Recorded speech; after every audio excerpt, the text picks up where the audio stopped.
Here we go. Hopefully this can be much better. I am a man who is 41 years old and still single. I have had no real relationships, nor engagement, no marriage. I have not even slept with any girl before. And this is because in my family it's considered a huge sin to have sex before marriage. And this person is from another country. When I was offered by my family for candidates to marry, I didn't like any of them, and I saw them as unattractive or not interesting. But when I meet a beautiful girl in the street, I feel much too shy to talk to her. I just keep looking at her from a distance. On the other hand, if I'm going to a shop or hotel or restaurant and the girl working there is very beautiful, I step up to her with confidence and speak with her as a customer, but not for personal stuff. So when the subject is business, I'm okay to go and talk because the subject is not personal. Sometimes I feel scared to get married as it may constrain my freedom as a single person and having bigger responsibilities. On the other hand, again, at 41 years old, I start thinking of having children, and then I start feeling like, can I still do it, or is it already late? All right, so thanks in advance for your help. All right, so let me tell you what could be going on here. It's a fairly common thing, actually. And I see, feel free to go ahead and type in your questions in the chat box, and I will, start responding to them as soon as I finish this first question here. All right. So basically what you're saying is that, when you see a woman that you're really interested in, you feel very shy, too shy to go talk to her. And shy is kind of another word for fear, right? And so this is a fairly common experience that many of us have had. If we see somebody that we find super attractive, we can feel scared to talk to that person. Now, there can be a few different reasons for this. And one of them is, the most common one, is simply a fear of rejection, right? Well, what if I try and talk to this person and they don't return my interest? So the fear of rejection is challenging, right? It's scary that it may not be mutual, and we get rejected. And if we get rejected, that could be humiliating, or might confirm my negative feelings about myself, that I don't really feel good enough for a really great partner, and therefore I'm kind of anticipating being rejected. So this whole fear of rejection thing is one part of it. But there's a second source of fears that are not as obvious. I think everybody can relate to the fear of rejection idea. But there's another one that's really it's more subtle, but it's very powerful without people realizing it. And it goes like this. If we have fears of intimacy, then when we meet somebody who we find extremely attractive, it means that if it was to work out with this person that we're very attracted to, there will be the highest potential for intimacy, right? If we see somebody that we think is really great, so when I say attracted to, I don't mean just visually, but in general, if you're attracted to this person, you find this person like really great, really fascinating, and that means that if you do manage to get together, then there's going to be the greatest potential for maximum intimacy. So any fears we have around intimacy will get triggered the strongest when we meet somebody that's super interesting to us. Does that make sense? So for this person, he said that he had these fears around losing freedom when he gets married. So if he meets a woman that seems like there's great potential for marriage, then that's going to trigger and bring up the most strongly his fears around losing his freedom. And there's probably other fears around intimacy and marriage that may be present as well for you. For you, the person who wrote the question, and for all of you listening, that can come up. And that can make you shy away from trying to talk to that person. That's a second source of fears that can stop us in our tracks. So, one of the things you can do to address this is start looking at what are the sources of your fears, and then doing something to relieve those fears. I'm in big favor of tapping, right? This whole tapping thing. It's not the only way to do it. I think it's the fastest way to do it, but there's lots of ways that we can kind of work through our fears. So you want to check in with yourself. Okay, am I afraid of being rejected? Maybe underneath that fear is a feeling of unworthiness of a great partner, right? So that could be underneath it, which that would then have to be addressed first. And if you successfully address that, that will help take care of the fear of rejection part. Are there other fears that I have around intimacy that get, start coming up as I encounter somebody really great? So you want to, and then, there may be more than one of those, in which case you're going to want to write them all down and then work through them one by one. Again, you can tap on them or whatever method you use. So as you clear out all these fears, you will find that the idea of approaching a really great person starts feeling more and more comfortable, stops feeling so scary and threatening and things like that. So that'd be my answer to that question. Let's see, I got a bunch of comments while I was talking. So this person said she wrote a long story and it was erased. I'm sorry that happened, but it looks like she's retyping it again. Excuse me. I was in a relationship with a man who was the best man I ever had. Then one day he changed completely and left me for someone else. Okay, well that is super painful. Now he's on dating sites and dating girls. He used to say he prayed he would marry me and was so in love. How can I manifest my relationship back? It's been 2 months since he left, and he ignores every message I recently sent him. I didn't contact him for these 2 months until 2 days ago. All right, so all right. Well, first of all, to be left by this man for another woman is one of the most painful things that we can go through. We're being cheated on.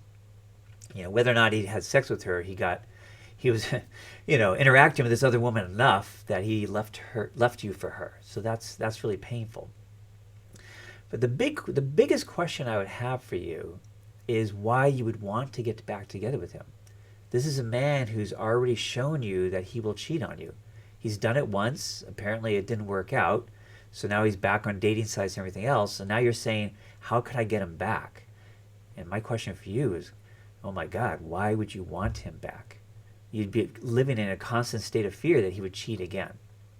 Regardless of how much you love him and how good things were in certain ways in your relationship, seems to me being cheated on is one of these kind of killer,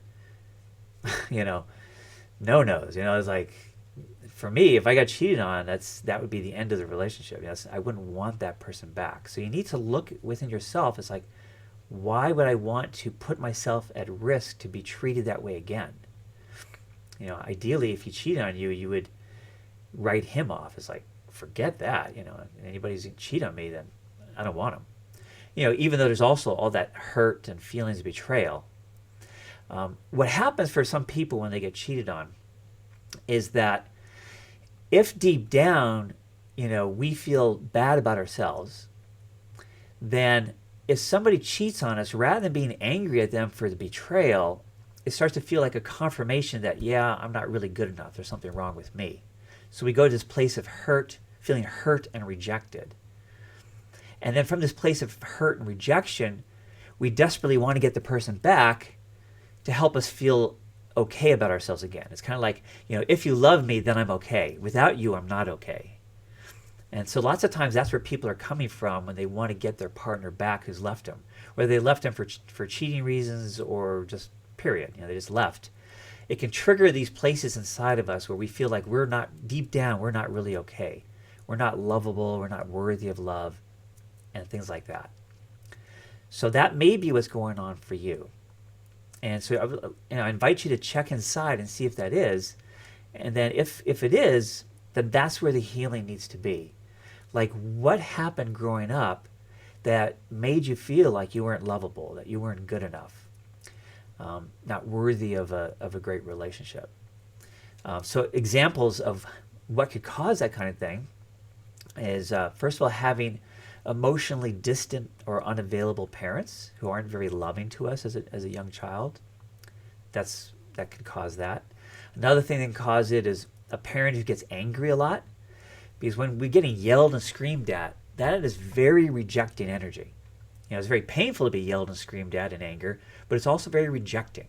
The general underlying message while a parent is yelling at us is, you are not okay with me, right? The parent, there's the unspoken message from the parent is, you're not okay with me. So if we get that kind of message a lot, then we start feeling like we're not okay, right? And then the third kind of thing that can cause that is a parent who tends to be critical and judgmental a lot. Because if they're criticizing some piece of us, or if they're, well, when they criticize us, basically the message there is the thing that I'm criticizing you for is not okay with me. It's not quite as big as anger, which is like, you, all of you is not okay with me right now, right? I mean, I'm furious at you and you are not okay with me. You're a bad child, right? That's what being screamed at feels like. Criticism is like, this piece of me is being criticized. This piece of me is not okay with my parent. And then I get criticized again, so now this piece of me is not okay. And then this piece of me, and this piece of me, and this piece of me. And after a while, it starts to add up, and then we start feeling pretty not okay in general. So those are the three most common things that make us feel not okay as an adult. The experiences we have as a child that makes us feel not okay as an adult. So this is the kind of stuff you'd want to heal so that you do start feeling okay about yourself. And once you start feeling okay about yourself, then you're going to feel like you deserve to be treated well. And then you're going to look for a partner. You'll be actually naturally drawn to a partner who will treat you well. So I would encourage you to look there rather than ask me, how can I get him back? I wouldn't want you to get him back. I think you would just get cheated on again, and it'd be horrible. So, okay, I hope that was helpful. Let me turn the sensitivity of my mic up a bit. All right, let's see. Okay, here's another question. I have tried online dating for over 10 years. I met one great guy and dated for 2 years, but it didn't work out. I'm 40 and don't want to give up on finding my future mate, but I'm tired of all the disappointments. I am so tired of all my friends finding love and getting married. It makes me feel worse. Oh, the person's question I just answered said thank you. You're very welcome. Very welcome. All right, so online dating sites for 10 years, met one great guy and dated for 2 years and didn't work out, and you're 40. So this is the big question in general, right? Like, I'm trying to find my soulmate ideally, or at least a really great partner, right? Or at least a really good partner, right? Like, depends where your level of ambition is, right? Like to meet somebody who, we can have a good relationship at the very least, right? And I've been searching for a long time and using dating sites or whatever, and it's not working out. How can I finally do it? And so this is a really big question, and this kind of comes to my whole thing around. I mean, that's what I do, right? Is I help people find their soulmate, and it comes down. Oh, that's a new question. Okay, so I've kind of distilled the challenges that people encounter down to three main blocks. Now, there's not just these three, but these three are very universal, and then sometimes there could be a couple other ones as well. So the main or three key blocks that, in my opinion, is what's really the source of why it's so hard for people to find their soulmate are, number one, being powerfully subconsciously attracted to the wrong people. And these are people that have certain very specific negative traits. So, for instance, if you think about all of your major relationships, even though these people may be different in a lot of different ways, you may notice that there's this common theme of pain where you're experiencing the same kind of thing over and over again. So an example would be, in every relationship I have, my partner is emotionally unavailable, right? All their other traits may be different, but they have that one painful trait in common. They're emotionally unavailable. Or they have big anger issues and they get angry really quickly and start screaming and yelling. Or a critical and judgmental partner, or a very controlling partner, or a very needy partner. Things like that. Very dependent partner. So there's some kind of common theme of painful experience that's based on your partner having a certain specific negative trait, one or two of them, typically. Okay, so that block is a real killer by itself, because if you're powerfully subconsciously drawn to people with this negative trait, and in fact, people with that negative trait are actually subconsciously the sexiest people on the planet for us, then that kind of spells doom for having a happy relationship, right? There's always going to be the same pain in every relationship we have that we either just accept and live with, or it causes the relationship to not work out. So, that was my case. I had all these relationships not work out where I had the same painful experience over and over again. And over and over, it just kept happening. So I finally realized it was happening. That's what actually inspired me to start getting help myself. The other corollary to that, which is even more insidious, is that somebody who doesn't have this negative trait that we're subconsciously attracted to, no matter how good they are, we may not feel any chemistry with that person. So the people with the negative trait are the sexiest people on the planet. People missing that negative trait don't feel sexy to us at all. And it can be so frustrating. Lots of times you meet somebody, you go, wow, that person is so great, good looking even, great person. I could even see how this person has almost everything I'm looking for in a partner. But I'm just not attracted. I just don't feel that chemistry, and I can't force it. I can't make it happen. And it's so frustrating, right? Well, this is what's going on with that. So anyway, that's just block number one, but it's a killer block. The second one is kind of along the lines of what I was talking about on answering that first question, and that is having a set of fears and negative beliefs that interfere with us being with our ideal partner or soulmate. And I was kind of talking about that already, right? How when we meet somebody who's really great, whatever fears around intimacy we have get triggered the strongest with somebody that we think is really amazing. And those fears can be so powerful that we can't even talk to this person, or if we do talk to the person, we end up sabotaging ourselves. We get all tongue-tied and awkward and insecure and all this stuff. And there's also these negative limiting beliefs that interfere in the same way. So for instance, the first fears or limiting beliefs I got in touch with for myself was, a woman that I was super interested in couldn't possibly be interested in me. Right? So how is that ever going to work for me if I felt defeated in advance, basically, right? So basically what would happen for me, and probably people can relate to this, is I'd be at some event with a bunch of people, when I was single, and I'd be like looking at everybody in the room and be kind of noticing all the women, and there'd be this one woman at this event or party who, there was something about her that just was super compelling. Not simply that she was just good looking, but I was watching her interact with people, and I just loved her energy and the whole thing. It's like, wow, she's very intriguing. She seems really great. And then I keep looking, and I see this other woman. It's like, oh yeah, she's pretty nice. Not as exciting as that one, but she was pretty nice. I would not be able to get anywhere near that one, and I'd go over and talk to that one. But I wasn't really excited about her. I just thought she seemed nice, So I went over. I wasn't scared. She wasn't triggering all my fears. This limiting belief I had that, a woman I was super interested in couldn't possibly be interested in me wasn't active because I wasn't super interested in her. So I'd go talk to her. I'd be relaxed. I'd be confident. I'd be my normal self. And then lots of times she would get interested in me.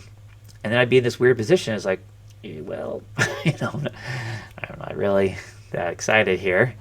And sometimes I'd get involved with them anyway just because it would feel good to get the interest, but I'd be sort of dissatisfied the whole time.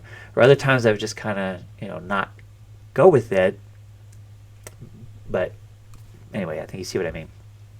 So the second block is having fears and limiting beliefs that can interfere with us being with our ideal partner. So a lot of us, their fears or limiting beliefs are so strong that we even block them out. So we can walk around thinking that, God, there's nobody around that I'm super interested in, when in reality, there's a few different people that we're super interested in, but our fears are so strong that we actually don't see them. We have this blind spot and we cannot see them. That's how powerful this can be.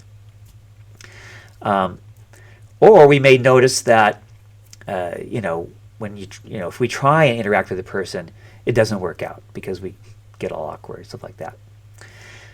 So those are two of the three blocks. And then the third one is around the law of attraction. And this one's a little more complicated to talk about. It's about our attitudes about our love life and our dating this is kind of a spiritual concept. Some people are going to believe in it, some people are not. But basically the idea is kind of what we put out to the universe is what we attract to ourselves. And the way we try to consciously use the law of attraction is to focus on what we're really wanting, get a clear image of it, and send it out. And then supposedly that's supposed to then help bring it to us. But the thing that a lot of people don't realize is it's not just about putting out what we want, it's also how we feel as we're putting out what we want. You want to be in a very positive emotional state when we do that, because what we attract back to us will match everything that we're feeling, not just what we're wanting, but all of our feelings. And when we put out what we want, we can either be in this emotional place that's really positive, of happy anticipation or excitement, or this sort of just a confident, calm knowing that eventually it'll arrive. Or we could be in this painful place of focusing or feeling the negative feelings of not having what we want. It's like, I want my soulmate, I want it, but it's been so hard, it's been taking so long, and I'm so discouraged, or I'm angry at the universe. Why is this so hard? Those negative feelings then attract to us negative results. So this third one, like I say, it's a spiritual one. You may or may not relate to it, but there's plenty to deal with on the first and second one. Being super attracted to people with a certain negative trait or two, and having these fears and limiting beliefs that interfere with us being with a great partner. So this is kind of a long-winded answer of, why is it taking you, you've been trying online dating for 10 years and you're 40, it's still not working out.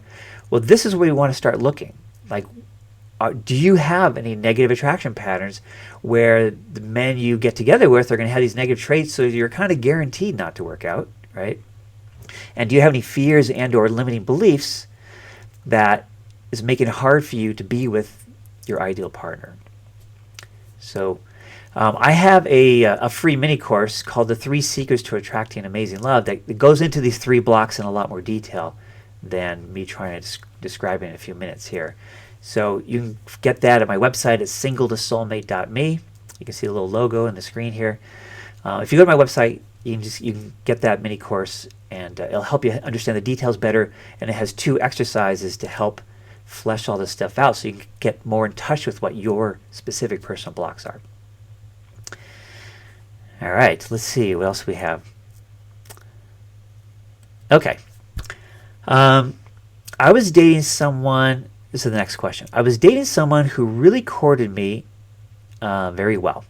However, I started to stress wanting to wait until marriage for sex, because when I've done sex before marriage, I felt, I assume you mean conflicted. I felt like I lowered my standards and my worth. He started to back off and then disappeared when he saw I was not budging on sex before marriage. He was trying to convince me that it doesn't make sense. Waiting for sex till marriage was risky for him, and he wanted to try the milk before buying the cow. Little LOL thing. So I'm assuming you want me to respond to that in some way. Oh, the person whose question I just answered before said, thanks so much for your beautiful advice. So you're very welcome. I'm really glad that you found my answer helpful. Okay, so the sex before marriage issue. That one's a challenging one. So there's 2 possible situations going on here. The simple one would be simply that you guys have 2 very different values in this particular important thing. And that can happen sometimes. When you're dating and getting involved with somebody, there's certain kind of do or die things. Like when I was dating, I really wanted to have children. And so if I met a woman, no matter how great she was, if she said she did not want to have children, then that was kind of a do or die thing for me. I wasn't willing to either get involved with her or stay involved if she said it. Like I once had a woman say, yeah, I want to have children. And after a few months, she said, well, actually, I don't really want to have children. And she knew how important it was to me, and she wanted to get involved with me, but then she had to be honest. So I said, well, I'm really sorry, but it's a do or die thing for me. So it ended up not working. So it could be that, for you two, and there's other examples like that. It could be religion. It could be politics. There's certain kinds of things that can be do or die for certain individuals, and you might, butt into each other on that. So it could be as simple as you guys ran into one of these do or die issues where for you it was super important not to have sex until marriage, and for him it was super important to be able to have sex now and not wait till marriage. And unfortunately, you guys weren't able to work it out. That's one possibility. The second possibility is more subtle, and it goes back to those 3 blocks I was talking about. If there are ways that we can attract certain experiences in our life based on these I talk about relationship experiences in our adult life based on experiences we have as a child, where we kind of inadvertently create these experiences for ourselves. So let me give you an example, because that sounds very vague. If I have grown up with an unavailable parent, emotionally unavailable parent, I may then become powerfully, subconsciously attracted to women who are emotionally unavailable, right? But it can get a little bit more subtle than that. So first of all, I can meet some woman that she's emotionally unavailable to me, and I recreate the same experience I had with my family, right? But then there's these other cases that are a little more subtle, and yet it's still the same thing. What if I meet somebody who's actually is emotionally available, but they live 3,000 miles away, so they are physically unavailable? We only get to see each other rarely, and neither of us is willing to move, right? So, or the person is emotionally available, but they are super busy with their work, so they can only get together once a week or once every 2 weeks. And I I want to be with my partner a few times a week, right? 4 times a week, say. So this is sort of geographically unavailable or situationally unavailable, the work thing, that kind of stuff. Or the person could be married, so they're emotionally available. I mean, they're emotional with me; they'll connect, but they're married, so that they're never fully available. See, these are all variations on the same theme.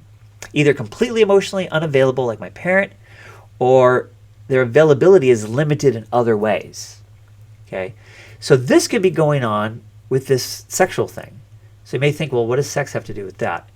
So it depends on what your pattern is, right?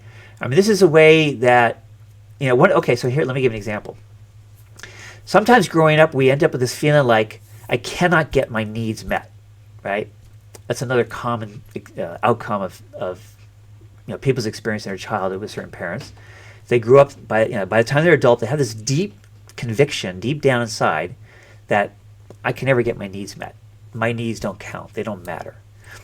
So here's a case where, and then we might be drawn to partners where that will end up being true, right? So if I have this deep belief that I can never get my needs met, and then I will then be drawn to people where I won't be able to get my needs met in some way.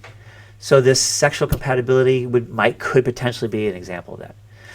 So anyway, it could be the simple case, or maybe more subtle and complicated. You'd have to start to see, okay, how might this be similar to past experiences I had? Not literally like this disconnection around, or this conflict around sex before marriage or not, but is there a common theme with this and other experiences I've had in my relationships? And then how does that relate to my childhood? So that would be my answer for that. And let's see, the next question. Same person with the sex before marriage thing. Am I being realistic? Are there great men who are willing to wait until marriage? I wish he handled it, and she also says, I wish he handled it more maturely than avoiding the conversation and then slowly disappearing, never wanting to give me a direct answer as to whether I'm worth the wait. I wanted a direct answer. Okay, so first of all, I would say, okay, are there great men who are willing to wait until marriage? I would definitely say yes. I am a very strong believer that our ideal partner is out there, and we're not limited to just one. People talk about this. I like using the word ideal partner more than soulmate, because so many people have different meanings for what they mean by soulmate, and a lot of people think there's only one soulmate. I think, regardless of what you want to call a soulmate exactly, if we think of the terms of ideal partner, like somebody who's, just a super great match for me and me for the other person, which you can call a soulmate or not, I think we have more than one of those. And the numbers of people in the world are so vast that there are a lot of them for us. And if we are truly open to it, and we feel good enough about ourselves that we feel like we are worthy of this great partner, and we don't have these fears and limiting beliefs that interfere with being with this great partner, then we will all find that person. And the law of attraction helps make that happen. So is there a great guy who would be willing to wait till marriage? I would say yes. Okay, now the second part, you said you wish he handled it more maturely than avoiding the conversation and slowly disappearing. And never wanting to give you a direct answer as to whether you're worth the wait. So what I would say is that this is not about whether or not you are worth the wait. That's taking it personally and feeling like somehow you're not good enough or not measuring up. What this is a clash of values, clash of value systems, right? Your value system is, it's really important to me to wait to have sex until marriage. And there's lots of people who feel that way. You're not the only one. Both men and women, not just women. And him saying, having sex in my relationship,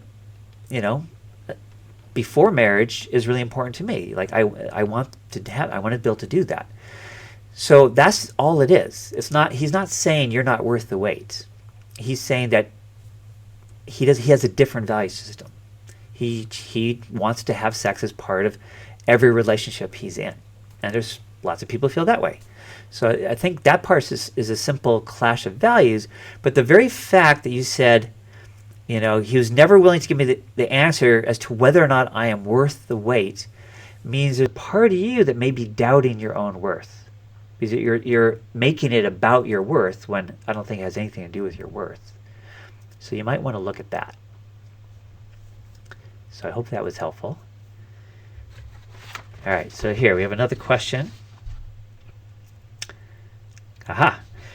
Why do I keep attracting unavailable men who are married and looking for an affair, or men who don't want to commit to marriage? I've lost faith that I will ever get married to a soulmate.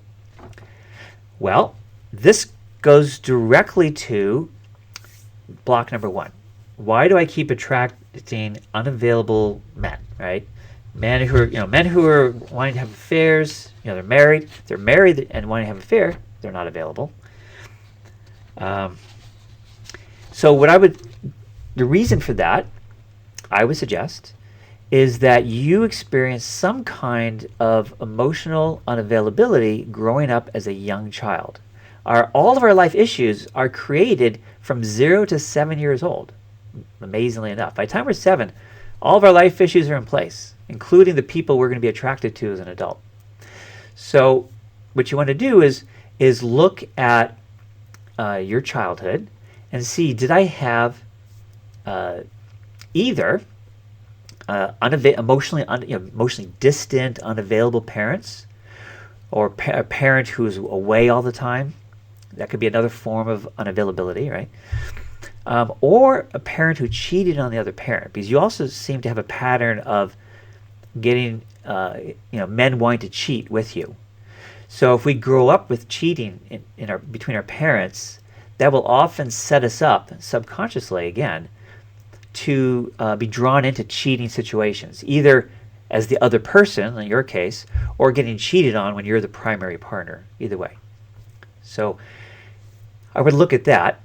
And then if you identify it's one of those two things, or maybe even both, then you want to do the healing work needed to break out of the pattern. So what we need to do is, whatever we grew up with that created these patterns, if we heal them, if we heal it at the source, certain representative memories, like let's say, very emotionally distant parent, if you heal just like 3 representative memories of that growing up, that will break you out of the pattern, and you'll stop being attracted to emotionally unavailable people, right? Or whatever the pattern is. We just have to heal a few representative memories of that negative trait to stop being attracted to that negative trait, which is really amazing, right? When you think about it, it's like, wow. First of all, it's amazing that we can break out of the pattern. That's fantastic. And it's also amazing we can do it so fast. So anyway, that's my answer to that. That's what I encourage everybody to look at for your own patterns. what did we experience growing up that is the source of our negative attraction pattern, and then you want to heal those experiences. All right, let's see. I have another question here. It says, I'm an attractive woman. Actually, let me take a little sip. I'm an attractive woman who is happy, successful. I know this. Why am I so needy with my partner? I was never like that in my life, in my marriage. Okay, I'm a little confused by what you just wrote. Why am I so needy with my partner? I was never like that in my life, in my marriage. So are you saying that you were never like that when you were previously married? So I'm a little confused. So if you can clarify that a little bit, I'll start to answer this. So I don't know what your background is. You said you were never needy like that before. So this is a little tricky. So what I'd like to know, all right, I'm going to answer a couple different possibilities because hopefully one of them will match your experience, plus it'll address other people's experiences too that way. So that way I can make this a broader answer. Okay, so let's say it's the case where you were previously married, and you did not feel needy in that marriage, but the marriage also didn't work out. Otherwise, you wouldn't be asking this question. So, and then yet, with your current partner, you are feeling needy with this new partner. So there's a couple ways that could be happening. If your original husband, you didn't feel needy with him, it could be because who he was not your ideal partner. Like you were not that excited about him to begin with. You may have felt like you were settling to be with him. Now there's a lot of different possibilities here. So I'm going to try and name a bunch. So I don't know which one's going to apply to you. But let's say that's the case. Like you felt like you'd reached a certain age where you felt like, geez, I need to get married. I'm getting too old. I want to have kids. I need to get married now. And it's like, okay, you'll do. Right? You meet a guy. Okay, you'll do. A lot of people actually get married that way. So that's a fairly common thing. So with a person, if you marry somebody that you don't think is amazing, then you're not going to get triggered in your fears around intimacy. Just like I talked about early in this call, you're going to feel comfortable and confident because if you generally feel reasonably comfortable and confident as a person in general, if you're with somebody that you're not super excited about, that's not going to be threatening. It's not going to bring out your deepest intimacy fears. Now, the marriage ended. If you're now dating somebody where, wow, this guy is really amazing, then that can bring out your fears and insecurities about yourself. Fears around intimacy and your insecurities about yourself. Like, am I really worthy of this really great partner? Even if he says, yeah, I think you're amazing too. If deep down we don't feel worthy for an amazing partner, then we're going to feel insecure the whole time we're with that person, to the point where we may even sabotage it. Right? We can drive somebody away through our neediness. So that could be what's going on. Another thing that could be going on, this again, it kind of depends on your situation. So if you want to clarify as I'm talking, that would be helpful.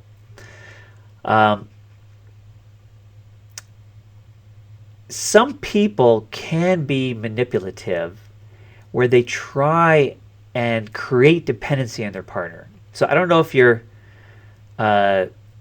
if the guy you're in a relationship with now, with your partner, if he's somebody you're super excited about and he's really great and treats you really well, or it could be there's certain things about him that you find super compelling, but some guys from their own place of, for various different motivations, I don't want to get into it right now, might try and manipulate their partner to make them feel more needy and dependent with them. So it could be coming from him.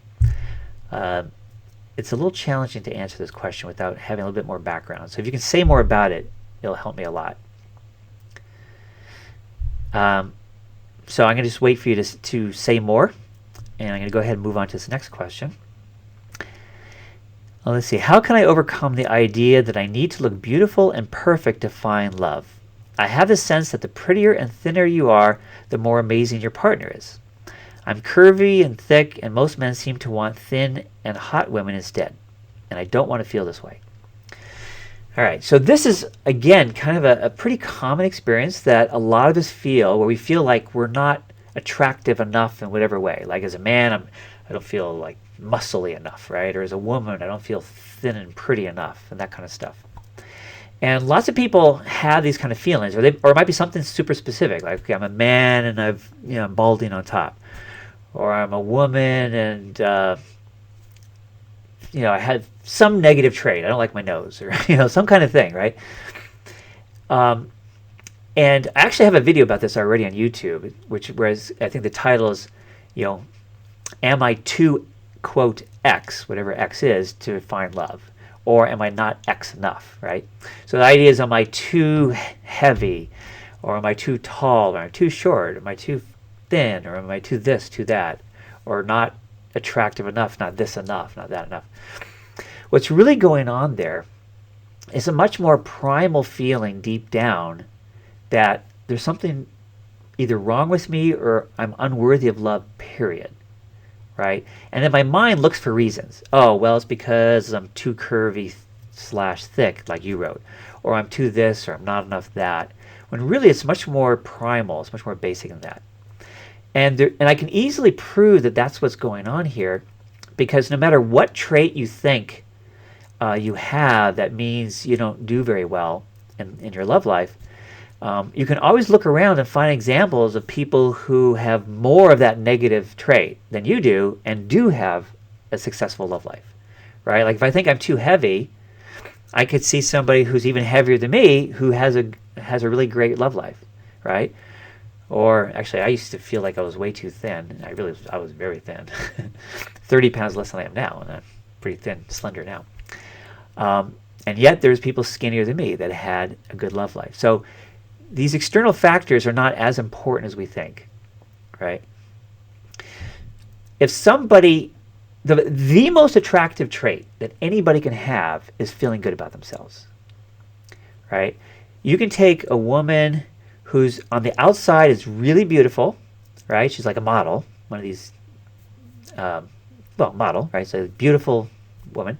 And this other woman who's nice looking, nothing super special, not beautiful or anything like that.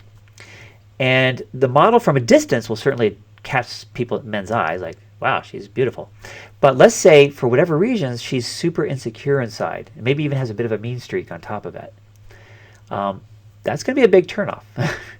And it's that woman who physically looks beautiful is going to start looking less and less beautiful.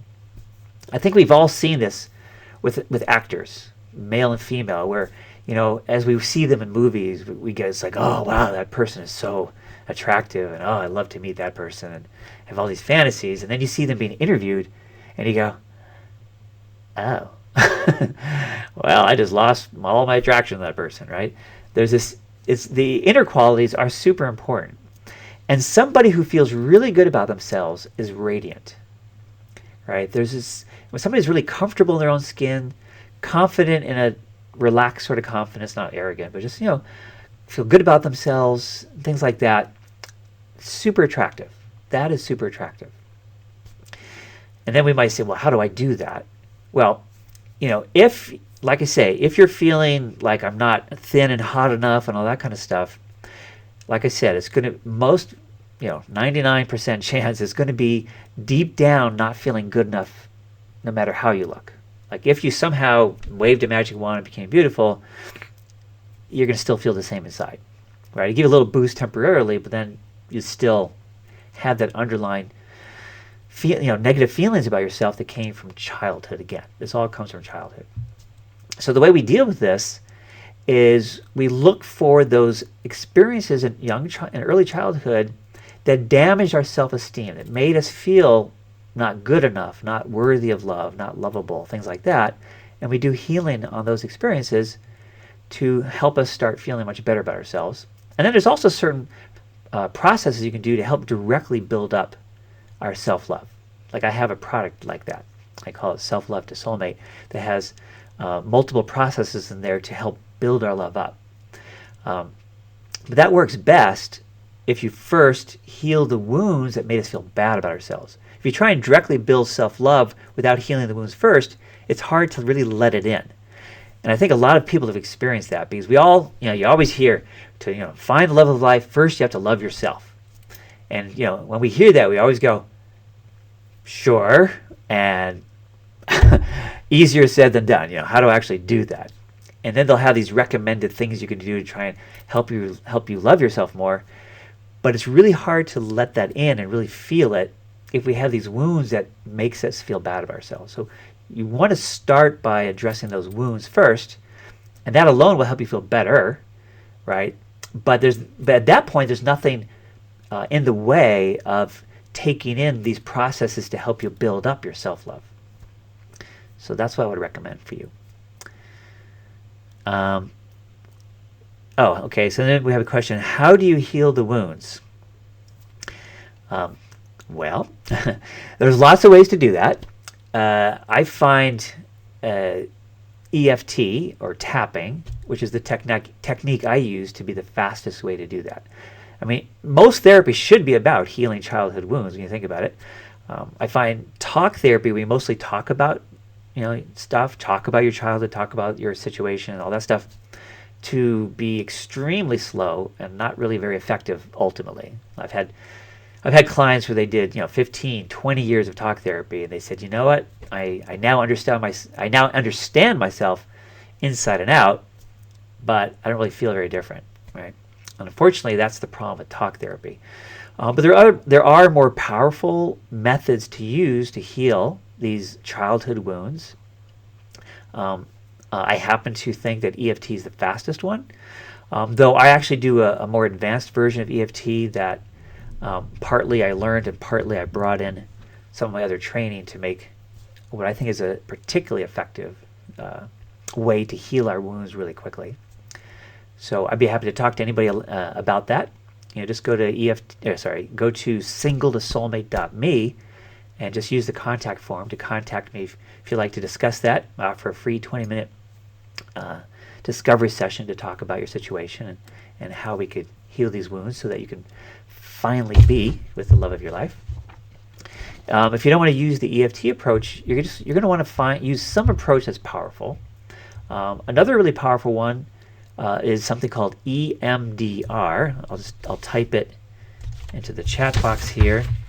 So on capitals, EMDR. I got trained in that before EFT. Before I learned EFT, I thought that was one of the best ones out there, and I still think it's one of the best ones out there. But since I learned EFT, I find that even faster and better. But it's definitely a good one.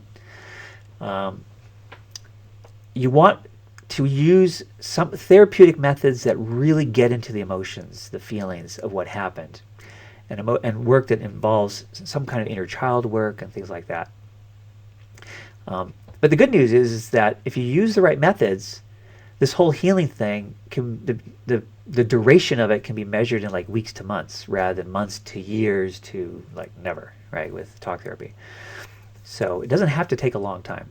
That's a really cool thing. And once we've done all this healing, not only will it make it possible to finally attract and be with our soulmate or our ideal partner, but we feel so much better in our life in general. Right? We feel much better about ourselves after doing that healing work.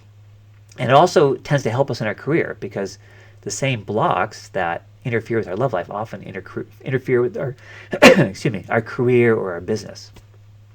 So I've had a lot of clients sort of tell me, I came to see you to get help with finding my soulmate, but along the way here, my work has gotten much better. Like my business is better, and I various different things in their career and all that stuff. So that's pretty cool. Let's see. I have another question. Okay. Hold on a sec. My issue is that the men I like never choose me.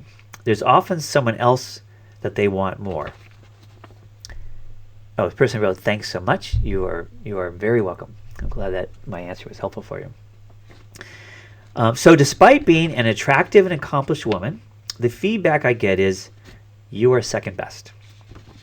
I also have a stream of men I am not sexually attracted to chasing me, while those I like ignore and negate me. Another person just wrote, "You're wonderful." Well, Thank you so much. I really appreciate that. Let's see. I have had 20 years of this, and I am really ready to dig up the roots of this. Okay. Now, it's interesting. One of the clues as to what's going on here. Well, first of all, this is a really common thing, right? The people, I hear this all the time. The people I'm super attracted to are not interested in me, and then the people who are interested in me, I'm not interested in them, right? It's very common. This is particularly common in people who are generally pretty confident about themselves in general, right? They may be having a good career, they have lots of friends, they feel good about their life in general. But when it comes to their love life, some of this confidence goes away as they are encountering somebody they're really interested in. And now again, this goes back to these blocks we've been discussing. This would be the second block, fears and limiting beliefs that make it hard to be with our ideal partner. So the idea is that if you're not interested in somebody, then you're going to be relaxed and be yourself. So you'll be your confident, happy, fun self. And so sure, they'll be interested in you. Remember, this very thing happened to me. I had the same experience. But when you find somebody you're super interested in, the fears and limiting beliefs you have make you act in a way without you even realizing it that can become a turnoff for the other person. Now, sometimes you may be aware of it. Like when I first overcame my fear just enough to at least go and talk to a woman I found super interesting, I was painfully aware of how awkward I felt, Because usually I'm a pretty comfortable guy and pretty confident in general, and I'm fun and I can be funny and stuff like that. So with all my friends, they would all say that. Oh yeah, he's a. But then if I met a woman who's super interesting, really attractive to me and all that, and I try and talk to her, it's like, and I could tell. It's like, oh man, this sucks. I can't relax. I can't be myself. It's horrible. But sometimes it's more subtle than that. Sometimes it'll just be this little energy of insecurity, energy of neediness, energy of something that becomes a turnoff. In the same way it would turn you off if you met a guy that at first you seemed really interesting. You found him really attractive and he seemed really cool, and you started talking to him, and then he started coming across as a little needy and insecure, and you'd be going, oh, darn, I thought he seemed so great, and now it's like, well.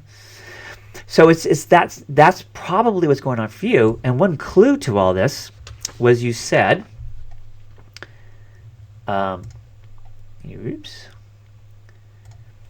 you said, the feedback I get is you are second best.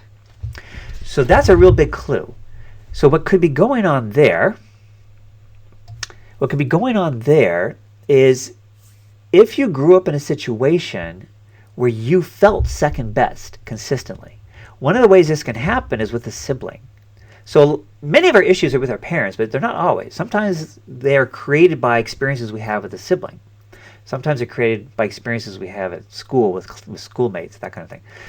But if you're, let's say there's just two kids in your family and you have an older sibling than you, and you're constantly feeling second best in comparison to this older sibling, which kind of makes sense because just the fact that they're older, if you're equally talented, equally everything at the same age, then the older you would feel second best to your own older self, right? So if you have lots of times, people who are younger siblings of older siblings can feel less than their older sibling in a painful way. And sometimes the parents will play into it. They'll be very acknowledging of the older sibling. Like this older sibling feels like a favorite in some way, with the parents. And so the message they get is, we love you, but you're second best. And then we recreate that as an adult. And we keep recreating it over and over and over again forever, until we heal it. These things are very powerful and compelling experiences that make us really stuck, right? But they are addressable. So we can break out of these patterns and have a successful love life. So I'm guessing, now that may not be the totally thing. It could just be what I said before, that there's some part of you that deep down doesn't feel worthy of a great partner. That you feel fine with anything short of a great partner, you feel fine. But once the person is really great, then that brings out that kind of underlying insecurity. So it could be as simple as that. Or it could be more specific that you felt like you were second place growing up. All right, let's see. Actually, we should be over here, but I got a little bit of a late start with my little technical glitch at the beginning. So let me see. I got one last question. I've been in 2 relationships where I've had legitimate potential for long-term healthy relationships, but I'm immediately left doubting I am satisfied with my boyfriend's looks and my attraction to him. I'm afraid that I'm going to miss out on someone even, quote, better by committing to this one man. Please help. Okay, so this is an interesting case. And what that, again, I can only give you what I think may be going on, right? Everybody's is different, and I think this will cover the most common situation, but it could be more subtle. So, I'd be happy to talk about this to see, what your more exact specific situation is. But say, in the case that we have fears around intimacy, but not so strong that we cannot get involved with somebody good, right? So they're medium strong. If they're real strong, we couldn't even do it, right? But let's say they're sort of medium. So we're able to get involved with somebody good and get into this good relationship, but they're still there. The result of that can be that we hold our partner at a distance. Like we're guarded. Our heart is guarded. So it's like, yeah, I'm with this person. It's a good person, a really good person, and it's a good relationship. But because my heart is guarded, my heart will then never be fully open to my partner. And if my heart is not fully open to my partner, I'm not going to have as powerful an experience of intimacy and closeness with his partner that I otherwise would be able to have, right? Having the fears in place will cause me to put up a wall of protection, right? I'm scared, so I'm going to put up some protection. This wall of protection is going to kind of keep my partner at arm's length, and even when he's being like really intimate and loving with me, I won't be able to fully take it in. If I can't fully take it in, I'm not going to have a really rich intimacy experience. So it's going to feel kind of limited, and I'm going to feel less satisfied because of it, because I'm not having as full of an experience as I otherwise could have. And then that's going to cause me to not appreciate my partner as much as I could if my heart was really open. So it becomes a self-defeating thing where we're feeling dissatisfied, and we think we're dissatisfied with the partner, but maybe what we're really dissatisfied with is how much love we can give and receive, because of this wall of protection around our heart. See, so that's a biggie. If that's what's going on, then we'll never be satisfied in any relationship, right? Because we can't be, because we're not really open to that person fully. Now, we actually all experience this to some degree, this limitation, right? That's why one of these great growth path, when you do find a great partner, like I have with my wife, is to kind of keep checking in. It's like, okay, how much am I able to take in the love of my partner, right? And if I'm having difficulties, doing something about it. Sometimes all you have to do is be more intentional, like, all right, I'm noticing I'm a little blocked, so I'm just going to open it. So, okay, say you love me again, right? Like you said it, I couldn't really take it in. So, okay, let me try again. All right, go ahead, say it again. And lots of times, when I've done that kind of thing with my wife, if I'm then in that moment able to open my heart, it'll often make me cry when I feel her love, and it really goes into my heart. It'll make me cry in a good way, right? A good kind of cry. And the other thing to do is, identify what these fears are and start, using EFT tapping to clear them out, or whatever method you want to use. And then you'll just be more open-hearted all the time. So that's the other thing. The other thing you do, that's sort of the bigger long-term growth path. All right, so that was the last question, unless somebody types in something really fast. My name again is Stefan Gonick. My website is singletosoulmate.me, where I have the free mini course, The 3 Secrets to Attracting Amazing Love, which I encourage people to check out, because it'll help you really understand these 3 blocks at a much deeper level than when I was able to describe in this call. As well, like I said, there's exercises in there to help you get clear about what your specific blocks are, so then you can then start working on addressing them. So it was great being with you all, and I'm doing these calls monthly. If you if you sign up for the mini course, you'll also get announcements when I do this. So it won't be hit or miss for you. If you want to be notified, next time I do another one of these, ask me anything about attracting your soulmate calls. So that's another advantage to signing up for the mini course. So anyway, I guess I will see you all next month in November. Bye, everybody.